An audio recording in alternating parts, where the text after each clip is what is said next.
Well, hey there, guys, and welcome back. On this week's show, we've got 5 ways to reduce dust in your shop and keep it out of your lungs.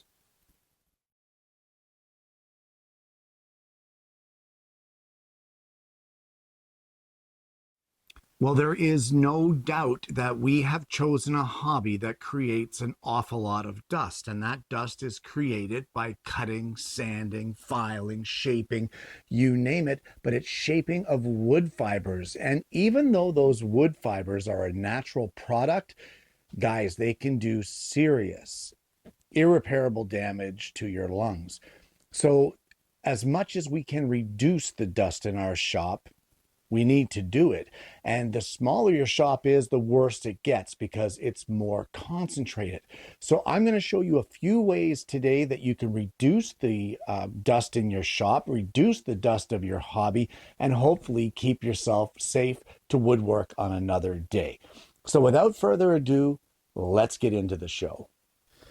Now, guys, one of the biggest culprits of dust in your shop is sanding, and more specifically, it's power sanding, whether it be a quarter sheet sander or a random orbital palm sander. It doesn't matter. They still create a lot of dust.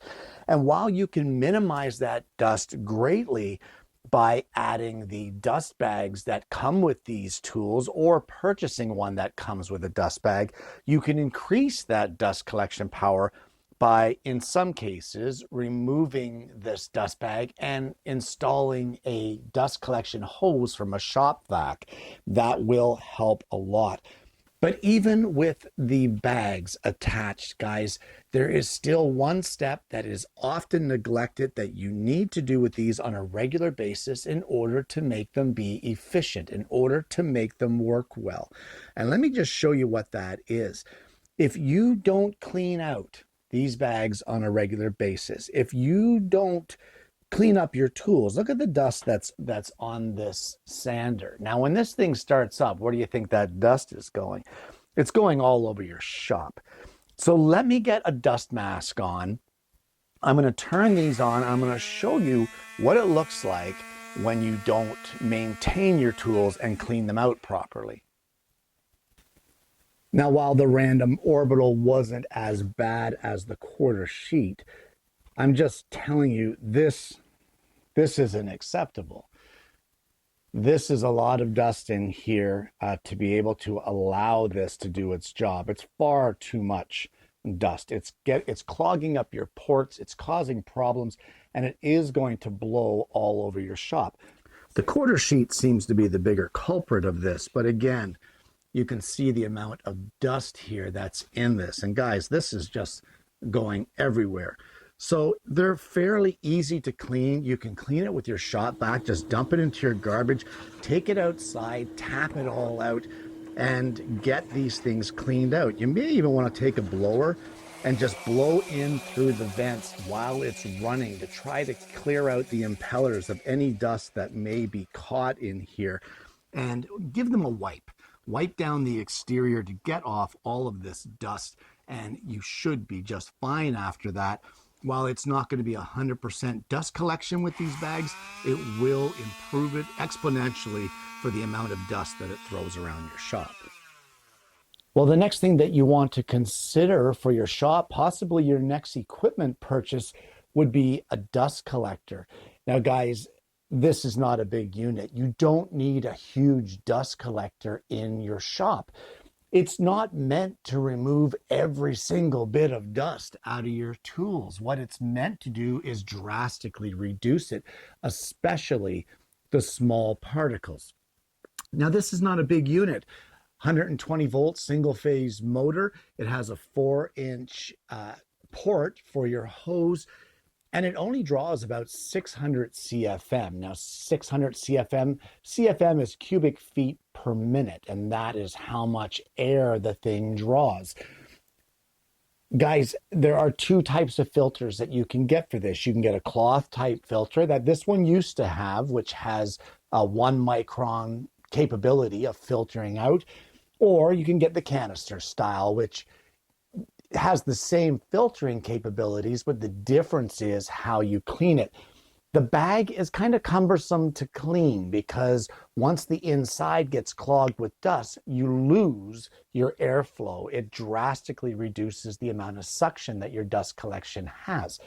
So at least with the canister, they're easier to clean, and they normally have a little nub out the side here. And this, when it's rotated, will turn an impeller on the inside that kind of drags a paddle across all of the filtering fins, knocking the sawdust down through the bottom and into your collection bag. Guys, you don't have to use it by hand crank. I actually use this with a cordless drill. Chuck it up in my cordless drill and just go at low speed, both in forward and reverse, to clean the dust out of the fins. I only do that because my shop is kind of, space is at a premium, so I don't have the room to turn that crank. But it doesn't matter whether you have the canister style filter or the bag style filter. It's all useless unless you keep it clean. Don't let this bag fill up to the top before you empty it. You're going to end up in a whole world of hurt. It's going to be a mess. Empty it at about halfway. Clean this on a regular basis. Maybe every time you come into the shop, first thing you do, give this a little spin just to knock the dust off of the fins of the filter. But either way, guys, whether it's a small 120 volt unit like this, or whether you have a 240 volt unit with multiple 4-inch ports, it really doesn't matter. It's whatever suits you. Even if you hook up your shop vac with that 2.5 inch dust porter, even the smaller ones at 1.25 inches, as long as you get something to try to pull the fine dust particles out of the air or out of the tool in your shop. Well, we talked about how a dust collector is not meant to remove all 100% of the particles. I guess if you pumped up the CFM high enough, you could get pretty close to that, but there's still dust thrown off the top of the tool. The problem with dust collectors inherently is that they fill up, and they fill up quickly. So one of the things you may want to consider is a separator. Now, guys, this here is basically a shop-made one. It's a garbage can lid with a couple of flanges here. Let me just undo this. And inside, coming from the tool side, we have an angled connector, and coming from the dust collector side, it's a straight port. And that kind of creates a cyclone in here. And the purpose for the separator is this collects the larger particles from your tools. This is the much thicker, the much more robust dust. It's not the fine powdery dust that's created when you work with the tools. This is more the chips. So what happens is it creates this kind of cyclone inside, and the larger chips fall to the bottom. The smaller chips get sucked up through the straight pipe and into the collector and into the bag. Again, this is only as good and only as efficient as you keep it clean. If you're going to let this fill up, you don't have enough room for the cyclone. And in fact, this is over halfway full right now. So for me, this is losing its efficiency. This is too full for me. So this needs to be emptied. But a separator, while it may not do much to keep the dust out of the air in your shop, what it does is it adds another element along the chain. So from your tool into here, and then from here into your dust collector, it makes it so that there's less dust or less debris flying around the shop. As long as these are kept clean and functional, and you keep an eye on them and maintain them, these together is like the dynamic duo. These things work 100% together to help reduce the dust throughout your shop. And you can see by the setup that I have here, it doesn't have to be anything super fancy. a $5.99 trash can from Home Depot and a lid that's been modified. That's all there is to it. Well, at number 4 for your shop is yet another dust collector. And this is an area of my shop you don't actually see very often, and that is the ceiling. Guys, this is a ceiling mount airborne dust collection unit. And again, it's not a big unit. It's not overly huge. It's not overly powerful, but it does cycle the air in the shop. Now, how do you know if your unit is capable of filtering the air in your shop the way it should? Well, the general rule of thumb is that the air in your shop should be able to be cycled 6 times per hour, completely. And what you can do is a little bit of calculations. I'm going to get into that in just a minute. This one here actually does it 13 times an hour when it's running all the time, and provided that the filters are clean. But guys, an airborne collector is a great way to take out everything that the dust collection and the tool cleaning and the separator does not. I'll turn this on here just so you can hear it running. It's a rather quiet unit. It's just a little bit of a low hum. It does interfere with filming, and that's why you don't hear it running a lot on the show. But inside, it has a couple filters. It has the first filter here, which is a pre-filter. And then inside, it has several compartments of bag filters. And they come through, and that's it. It's just a big box that has the air filtered, and it blows the clean air out the other side. Guys, if you have a shop where you have tools that create or can throw dust around, table saws, planers, if you're using all hand tools, don't worry about it. Don't worry about it. If you don't need a collector like this if you're running all hand tools. But if you're running power tools, an airborne dust collection unit mounted on your ceiling is a must as far as I'm concerned. So let me show you how to figure out whether or not a collection unit is good for you. Well, in order to calculate whether or not an airborne collector is efficient enough or strong enough to do the air in your shop, as I said, as a rule of thumb, it should be able to circulate all of the air in your shop 6 times per hour. Now, the rating of some units, or most of them as a matter of fact, are CFM, and that stands for cubic feet per minute, not per hour. So the first thing that we need to do is we need to know the size of our shop. In my case, my shop is 12 by 24 feet, and I have 8-foot ceilings.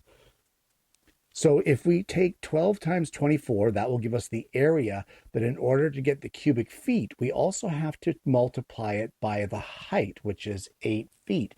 And in my case, this is going to total 2,304. This is cubic feet, so it's feet cubed. I have to clear this out 6 times per hour. Now, my ceiling collection is 510 CFM. But I need to know how much this does in an hour. So if it does 510 in a minute, times this by 60, and we will get its rating per hour. And for mine, that's 30,600 cubic feet per hour. So how do we incorporate this together to see if the unit is strong enough? Well, it's simple. We just divide our 30,600 by the cubic feet of our shop, 2,304. And in my case, I end up getting 13.28. So essentially, what this is telling me is that provided the filters are clean and the machine is running at its optimum, I am clearing 100% of the air, or have the capability of clearing that air 13.28 times per hour. And that is well within the 6 times general rule. So that is how you would figure out if the collector is strong enough. And you can see that even with 510 CFM in a small shop, it doesn't take much to be able to meet the 6x requirement. Now, guys, the last thing I want to touch on here today is probably your best defense. And in this case, your first defense in any dust situation is your PPE. And I'm talking about dust masks, whether it be low profile, whether it be filtered silicone, or whether it be my new favorite, the masks from BC Masks. Guys, you need to get yourself a good quality dust mask. I do like this low profile. I wore this for a very long time because it fits under my face shield, but I found that over time it did become very cumbersome. The edges here were starting to get sharp. This is starting to get brittle and wear, and I wasn't a fan of it, and I retired it. Then I went to this style, and I still like this style. And for welding, I still use this particular style because the filters on this are rated at an N95, I believe they are. But they are rated for the fumes and the smoke that comes out of stick welding. And in this case, the particulates are filtered out through this filter. But my new favorite, and I'm pretty sure you guys are very well aware of the new favorite. I've featured these on the show, and that is the BC Masks. Guys, these things are fantastic. This is my preferred one, which in this case is the M Cross. I have also used the M Plus, which has a bit of a different design, as I showed you on the show. I'm going to post the link to the show of these down below because I think it's so important that we have good dust masks in the shop. But it's also a good opportunity to show the new kid on the block. And that's this one here, which is the M Pro. Guys, same great features, same great washable outer shell, same great one-way valve here to keep from, in my case, my glasses fogging up and from preventing this getting all sweaty on the inside. They have the same filters as the other masks, but the main difference here is the fact that the straps are a lot more robust and very adjustable, very soft, elastic. They're meant to be used long-term, say on a job site and that sort of thing. So the M Pro masks, honestly, I've been using it for a couple days now. You can tell which is my favorite because look at how dirty this one is. I think I need to throw that in the washing machine. But the M Pros are fantastic. And if you have been considering the BC masks and you've seen my show on them and you're wondering, how's that going to do on the job site? Maybe this might be the model for you. But whether you use something like a BC mask with the BC Pro, or whether you use the low profile, or whether you have the silicone based or the latex shell that has the filtrations and the one-way check valve in the front, it doesn't matter. Even if you have a full face system, whatever you have, the important part is that you have it. And anytime you're using any kind of operation where a lot of dust is created, especially sanding, guys, you gotta get the masks on. And there you have it. 5 ways to reduce dust in your shop and to keep it out of your lungs. Guys, this may seem at the end like a bit of an infomercial, and that's what I was trying to avoid. And truth be told, BC Masks actually sponsored today's show. There's no need for me to lie about it. That's the way it is. They contacted me and said, hey, we've got a new mask. Would you like to try it? And I said, you know what? I don't think I can promote a full show on a mask. And they said, well, you know what? Maybe we can send you out one anyway, sort of thing. And here we are. And I thought about using it to promote different ways of reducing the dust in your shop. Guys, I don't care whether a sponsor likes what I have to say or not. I really don't. I know that sounds bad, but this is not my source of income. My source of income is a full-time job. The YouTube channel is my hobby. I do this in my spare time for the fun of it. I work 40 plus hours a week, and that's where I make my money. And that affords me the ability to really not care if a sponsor likes what I have to say. If somebody sends me a product and I don't like it, I'm going to say, I don't like that product.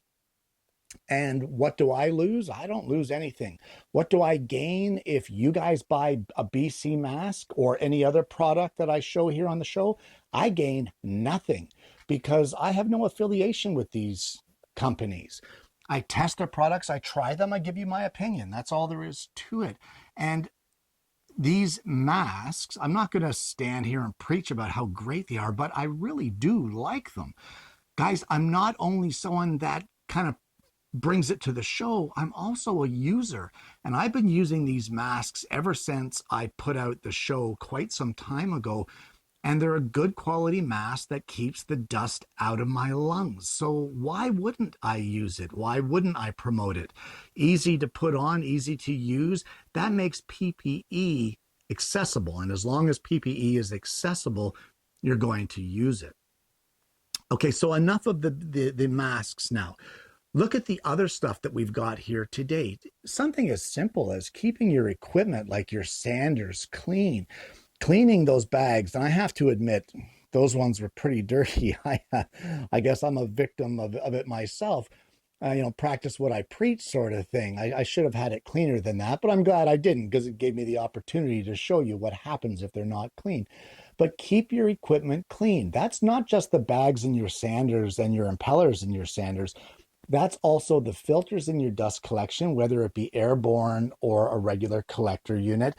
That is your bags and your separators clean. Don't go over 50% capacity on those because you're going to start losing air pressure. You're going to start losing that cyclone ability that makes them efficient. And just keep your equipment at its top shape. Sometimes that's all it really takes. So you've got between the collectors, say the shop vacs, keeping your shop fairly clean as it is, and your PPE as far as dust masks go, guys, it's not going to be 100% ever because dust flies. There's stuff that flies off the top of the tool. But if you add these certain measures, separators, collectors, dust masks, keeping things clean and tuned up, you will go a long way to reducing the dust in your air and reducing the dust that goes into your system. It's fairly important. Guys, I want to thank you for tuning in this week. I want to thank BC Mask for sponsoring today's show and for sending me out the new M Pro. I'm going to put the links down below for that mask, as well as the M Cross and the M Plus. They're all great masks if you're in the market. All of the viewers that I've heard that have purchased these so far, I have not heard not one single complaint from anybody. So that should tell you something, because people on the internet like to complain. So, the fact that I haven't heard anything says something. Guys, if you haven't already, please consider liking and subscribing to the channel. We have an amazing audience base here. I'm hoping that you're going to consider becoming a part of it. I hope that you've enjoyed today's content, guys. I hope that if you have a small shop or even a larger shop, you're going to look into your dust collection options and your ways to reduce dust, to keep it out of your system and keep yourself healthier for another day of woodworking. And more importantly, I hope you're going to join me again next week when I bring you yet another Alternative Tuesday.